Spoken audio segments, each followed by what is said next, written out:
결국은 그 문정인을 비판하는 사람들의 멘탈리티는 예. 한미 동맹을 정당한 대등한 관계에서의 한미 동맹을 얘기하는 게 아니라 어떻게 하면은 우리가 정말 대미 종속을 잘할 수 있느냐 하는 그런 고민을 하는 사람들이에요. 그 사람들은 한국 사람이 아니라 예. 그냥 미국 천민들이에요. 미국 천민들이에요. 잠깐만요, 선생님. 그러니까 지금 말씀하신 것 중에 두 가지예요. 하나는 문정인 특보의 그 발언, 지난주 내내 뜨거웠는데 여러 논란, 찬반 논란도 있고. 김 선생님 보시기에는, 도올 선생님 보시기에는 역사상 유례가 없이 잘 된 거다. 일단 이런 평가를 내리시는 거고. 그거는 그건 너무도 당연한 얘기들 아니에요. 그 문정인이라는 사람은 그 사람은 무슨 여기 우리가 잠깐만 한국 사람이라는 그 입장을 떠나서 예. 미국 정치학회 부회장까지 했던 사람이고 미국인들을 10여 년 동안 가서 가르쳤던 사람들인데 예. 나도 미국 가면 미국 사람들을 내가 내 제자의 입장에서 내가 얘기를 하는 거지 무슨 그 사람들을 바라보면서만 얘기를 하는 건 아니란 말이죠. 그러니까 그 입장에서 볼 적에 문정인이 가서 얘기한 내용들은 그건 최소한의 나는 무슨 큰 것이 아니라 상식적인 얘기라고 봐요. 어떤 얘기인 거 하니? 그러니까 북한이 핵 동결하면 우리가 한미 군사훈련 축소할 수 있다. 그러니까 협상이란 건 주고받는 거다. 뭐 이런 얘기들을 했단 말입니다. 그때 이제 일부에서는 사드로 가지고 뭐 동맹이 깨진다면 그게 무슨 동맹이냐 뭐 이런 얘기도 했죠. 예. 근데 이제 일각에서는 아니 미국의 심기를 그렇게 건드리면 어떡하냐. 특히 한미 정상회담 이제 문재인 대통령이 가서 정상회담 해야 되는데 분위기 이렇게 살벌하게 만들면 어떡하냐고 하면서 굉장한 비난이 쏟아졌단 말입니다. 그런 말을 하는 사람들은 제가 말씀드릴 수 있는 것은 지금 여기 이렇게 디테일하게 들어가면 참 끝이 없는데 가장 중요한 것은 지금 우리가 지금 노력하고자 하는 것은 역사의 거대한 축을 바꾸려고 하고 있는 거예요. 촛불혁명이라고 하는 것은 단순하게 지금 정권을 바꾼 게 아니에요. 여태까지 우리가 살아왔던 방식을 근원적으로 변해야만 우리가 살 길이 있다고 하는 새로운 각성이 국민에게서 싹튼 겁니다. 그 가장 중요한 것은 우리가 이 대북 관계만 해도 남북 관계만 해도 우리가 이러한 문제에 대해서 보다 그 자각적으로 주체적으로 우리 스스로 문제를 해결해야만 하겠다고 하는 생각이 국민들에게 생겨나기 시작한 거고 이러한 문제들을 그 미국에 의존해서만 해결할 수 있는 건 아니다. 그러니까 결국은 그 문정인을 비판하는 사람들의 멘탈리티는 한미 동맹을 정당한 대등한 관계에서의 한미 동맹을 얘기하는 게 아니라 어떻게 하면은 우리가 정말 대미 종속을 잘할 수 있느냐 하는 그런 고민을 하는 사람들이에요. 그 사람들은 한국 사람이 아니라 그냥 미국 천민들이에요. 미국 천민들이에요. 아니 근데 이제 현실적으로는 어쨌든 우리가 좀 그 미국에 상당히 종속되어 있는 게 현실 아니겠느냐 하는 이제 상당히 현실적인 이야기들을 그분들은 하시는 거 아닐까요? 지금 우리나라는 전 세계적으로 경제적인 지표만 봐도 10위권에 그런 10위권 주변에 있는 나라고 이 과학기술이라든가 우리가 새로운 신기술을 개발하고 뭐 IT라든가 이런 여러 가지 지금 이 객관적인 통계에는 우리나라가 5위 아닙니다. 5위. 그러니까 이 나라가 결코 이렇게 어려운 상황에서도 이 자리까지 왔다고 하는 것은 세계적인 그 국가의 반열이 들 수 있는 훌륭한 나라일 뿐만 아니라 미국에 있어서는 우리가 한미 동맹이라는 것을 우리 측에서만 생각할 것이 아니라 미국 측에서 만약에 이 동아시아에서 한국이라고 하는 이 위대한 우방이 없으면 미국은 존재하지도 않아요. 이 시대 이자에서 미국은 족보가 없는 나라가 되는 거예요. 그만큼 한국은 위상이 크고 그러기 때문에 그러한 데에 대한 자부감을 가지고 그거를 지렛대로 해서 미국과 협상을 우리는 할 충분한 이유가 있습니다. 충분한. 우리가 그동안 너무 스스로 위축돼 있었던 걸까요? 너무 자신감이 없었던 걸까요? 위축될 정도가 아니라 예.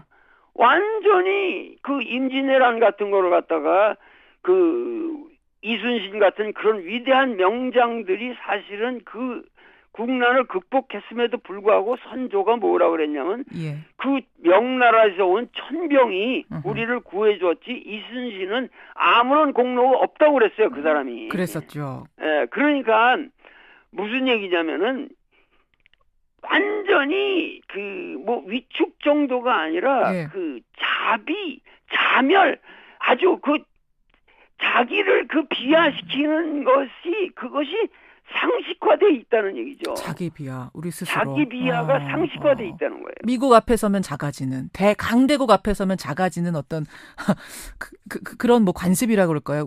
우리의 관성이 지금까지도 남아 있는 거죠. 이거를 지금은 털 때가 됐다고 보세요. 촛불을 계기로 털 때가 됐다고 보시는 거예요. 털어야만 되고 그리고 이 남북 문제라는 것을 우리 스스로 그 좌표를 설정해서 예. 차곡차곡 어떠한 목표를 향해서 나아감으로써 예.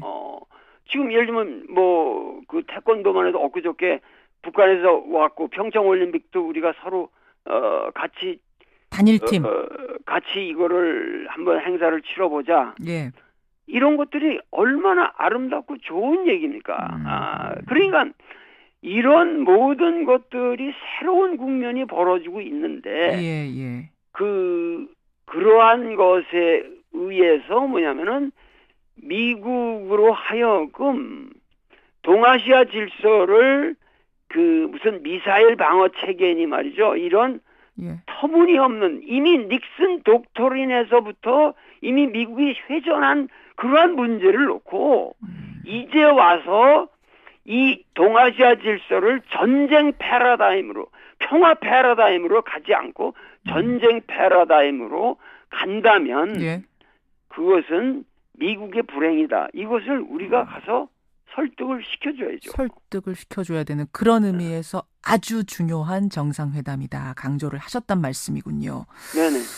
아까 그러셨어요. 문정인 특보의 그 발언 굉장히 잘한 거고 또 청와대와 교감을 했다고 아까 문재인 대통령의 포석이라고 하셨는데 교감했다고 보시는 거예요? 네, 그건 당연히 하고 간 거죠. 청와대는 아니라고 선을 긋긴 했습니다만. 그거는 다 한 거예요. 한 거고 예. 그 문정인이라는 사람은 상식적인 발언을 한 거예요. 상식적인 발언. 그 정도는 그 사람의 학문적 감각이나 예. 상식적인 그 사람의 지식 범위에서 볼 적에 예. 전혀 이 정치적인 발언이라고까지도 말할 여지도 없는 그저 그냥 상식적인 얘기예요. 이걸로 인해서 오히려 정상회담이 꼬이거나 미국이 우리를 더 안 좋게 보거나 뭐 이럴 가능성은 없다고 보세요. 오히려 득이 되면 득이 됐지 해는 안 될 거라고 보세요. 당연하죠. 그것은 이 맹자에 그런 말이 있습니다. 그 맹자가 이제 굉장한 왕후장상들을 많이 만나면서 댕긴 사람 아니에요. 예. 그런데 그 하는 말이 세대인즉 묘지하라라는 말이 있는데 그건 무슨 얘기냐면 뭡니까? 나보다 큰 위대하게 보이는 그런 권세 등등한 왕후장상들을 만날 때는 예. 우선 그들을 좀 깔보는 것이 좋다. 오히려. 네, 그들을 왜냐하면 예. 그들은 맹자에 말하면은 그들은 어디까지나 그들이 지향하는 목표는 패권이고 예. 패도고 나는 선현의 입장에서 왕도를 구현하기 위해서 공자가 말한 인정을 구현하기 위해서 그 여민동락하는 것을 지상의 과제로 삼는 사람이고 그러기 때문에 그들이 지향하는 모든 가치관은 네. 나에겐 하등이 필요가 없는 것이기 때문에 우선 그들을 만날 때는 그들을 깔보고 협상하는 게 좋다. 이것이 진심 하편에 있습니다. 그렇군요. 맹자왈이군요. 그야말로. 맹자 말이에요. 이건 내 말이 아니라. 예. 그런데 우리는 그러한 마음의 거리를 두고 봐야 되지만 나는 가서 트럼프를 깔보면 안 된다고 생각합니다. 네, 뭐 그런 의미는 아니고 인간적으로 트럼프를 가서 사랑해줘야 되고 사랑을 해줘야 됩니까? 트럼프를 대접하고 그리고 노인으로서 어디까지나 대접하고 여태까지 정치인들과는 다른 요소가 있는 사람이라는 것을 인정하고 그가 새로운 국면을 개척할 수 있도록 하기 위해서는 그의 마음을 우선 감정적으로 얻어야 됩니다. 지금부터는 아마 이제 문재인 대통령에게 하시는 조언이라고 저는 생각을 하는데, 네, 그래서 당당하게 임하되 사랑하라. 마음 자세는 어느 정도 디스턴싱, 하나의 거리를 두되, 그 여태까지 트럼프는 당선이 된 이후로 어디 가서든지 사실은 이렇게 대접을 못 받았단 말이에요. 천덕꾸러기 같은 느낌이 좀 있었죠. 그런데 우리는 가서 그를 아주 존중을 해주고 정당한 정치인으로서 대접을 해주는 마음 자세로 그의 마음을 환심을 우선 사야 됩니다. 일단 마음을 사야 한다. 환심을 사고 그렇고 그와 여태까지 미국의 그 어떠한 프로페셔널한 정치인이라고 하는 계보에 있는 사람들은 무조건 한국 같은 나라는 깔보고 그리고 한국에 대해서 관여를 하지 않으려고 그랬어요. 그렇기 때문에 그 오바마 같은 사람도 뭐 전략적 인내니 이런 말로 한국 문제는 완전히 개무시한 거예요. 그 윈비어 문제만 해도 얼마든지 그 오바마 정권 때 조금 더 관심을 가지고 해결했으면 해결될 수도 있었던 문제. 다 그것이 전략적 인내라는 측면에서 다 넘어간 거예요. 그렇기 때문에 그러한 의미에서 새로운 관여 정책을 하겠다고 나온 것은 상당히 우리로 볼 때는 좋은 일이고 단지 트럼프가 그 관여라고 하는 의미가 그 북한에다가 뭐 무력 행사를 하든가 이런 식의 관여가 아니라 얼마든지 평화의 이니셔티브를 가지고 미국이 북한을 설득시킬 수 있는 얼마든지 여지가 있다. 이것을 설득을 해야 되는데 그 설득의 제일 중요한 것은 여태까지 우리나라가 미국 가서 우리 남한 정부가 북한 정부와 좋은 관계를 유지하고 싶고 우리 문제는 우리가 평화적으로 해결하고자 하는 것이 우리 국민의 열망이라고 하는 것을 미국의 지도자들이 확실하게 이해를 해줬으면 좋겠습니다. 라는 입장을 표명한 적이 단 한 번도 없었어요. 단 한 번도 없었기 때문에 그런 것만을 표명을 하는 것만 해도 트럼프 입장에서는 한국민이 이런 방향으로 원한다면 우리도 새로운 카드를 가지고 더 기발한 그러한 협상이라든가 새로운 국면을 만들어서 전 세계를 이롭게 할 수가 있다. 이러면서 트럼프는 이 북한 문제를 계기로 해서 자기가 그 탄핵의 국면에 빠져 있는 그런 곤궁한 처지를 벗어날 수도 있다는 얘기죠. 우리가 지금 이런 표현이 어떨지 모르겠습니다만 잘 이용할 수 있는 굉장히 좋은 환경이란 말씀이시네요. 오히려 우리가 트럼프 정권보다는 국민의 열망을 담지한 도덕성을 가지고 있기 때문에 우리는 도덕적인 정부의 세계적으로 모범이 되는 도덕적 정부의 수장으로서 지금 도덕성을 획득하지 못한 트럼프에게 새로운 도덕성을 부여해 줄 수 있는 그런 세계사적 사명을 가진 사람이 지금 가고 있는 거예요. 오히려 우리가 그에게 도덕성을 인준해 줄 수 있는, 부여해 줄 수 있는 상황이 됐다. 그런 지금 우리는 입장에 있는 나라고 예, 예. 그런 입장에 있는 지도자고 예. 거기에 대해서 우리 국민이 뿌듯한 자부심을 가져야 되는 이런 마당에 예. 그 야당의 지지부진한 그런 어떠한 이야기로 인해서 국민들의 판단이 흐려진다든가 이래서는 아니 되겠다. 난 알겠습니다. 정말 이 자리에서 우리 김 앵커하고 대화를 하는 것뿐만 아니라 예. 국민들에게 나는 정말 예. 이 시대를 사는 사상가로서 눈물을 흘리며 호소하고 싶어요. 예. 여러분들 제발 진정으로 우리가 촛불을 들어야 할 시기는 바로 이번 주입니다.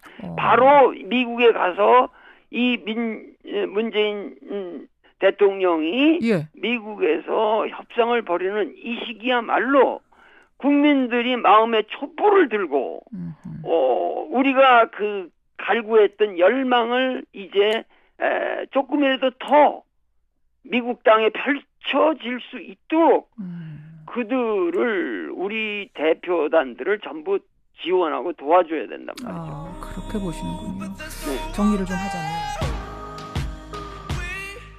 예? 미국 정치학회 부회장까지 했던 사람이고 미국인들을 10여 년 동안 가서 가르쳤던 사람들인데 예. 나도 미국 가면 미국 사람들을 내 제자의 입장에서 내가 얘기를 하는 거지 무슨 그 사람들을 바라보면서만 얘기를 하는 건 아니란 말이죠. 그러니까 그 입장에서 볼 적에 문정인이 가서 얘기한 내용들은 그건 최소한의 나는 무슨 큰 것이 아니라 상식적인 얘기라고 봐요. 어떤 얘기인고 하니 그러니까 북한이 핵 동결하면 우리가 한미 군사훈련 축소할 수 있다.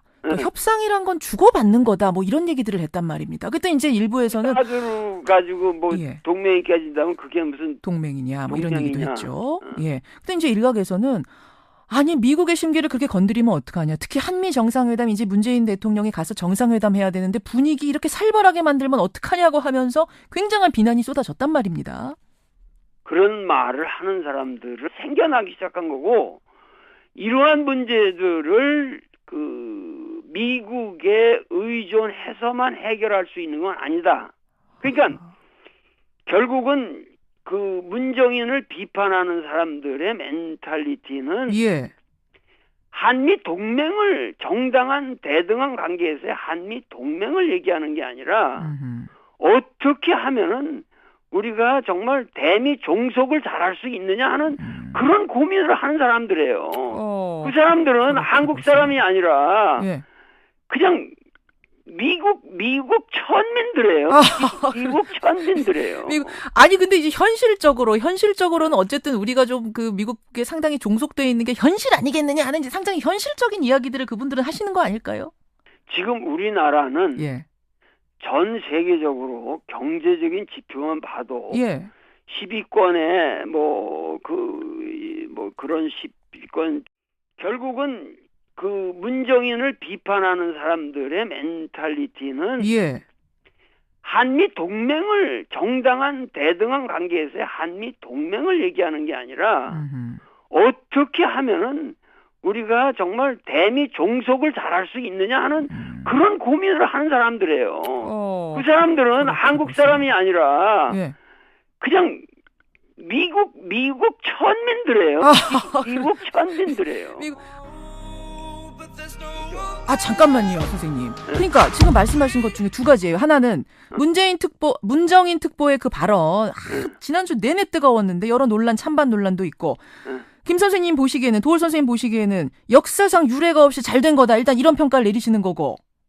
그거는 그건 너무도 당연한 얘기들 아니에요. 문정인이라는 사람은 그 사람은 무슨 우리가 잠깐만 한국 사람이라는 그 입장을 떠나서 제가 말씀드릴 수 있는 것은 지금 여기 이렇게 디테일하게 들어가면 참 끝이 없는데 가장 중요한 것은 지금 우리가 지금 노력하고자 하는 것은 역사의 거대한 축을 바꾸려고 하고 있는 거예요.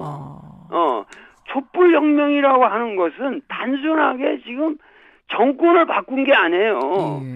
여태까지 우리가 살아왔던 방식을 근원적으로 변해야만 우리가 살 길이 있다고 하는 새로운 각성이 국민에게서 싹튼 겁니다. 그 가장 중요한 것은 우리가 이 대북 관계만 해도 남북 관계만 해도 우리가 이러한 문제에 대해서 보다 그 자각적으로 주체적으로 우리 스스로 문제를 해결해야만 하겠다고 하는 생각이 국민들에게 주변에 있는 나라고 이 과학기술이라든가 우리가 새로운 신기술을 개발하고 뭐 IT라든가 이런 여러 가지 지금 이 객관적인 통계에는 우리나라가 5위 아닙니다. 5위. 그러니까 이 나라가 결코 이렇게 어려운 상황에서도 이 자리까지 왔다고 하는 것은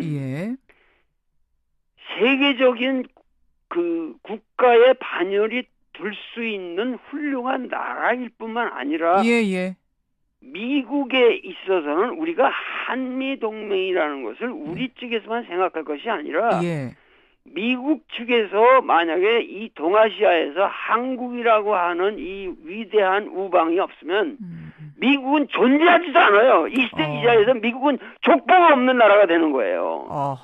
그만큼 한국은 위상이 크고 그렇기 때문에 그러한 데 대한 자부감을 가지고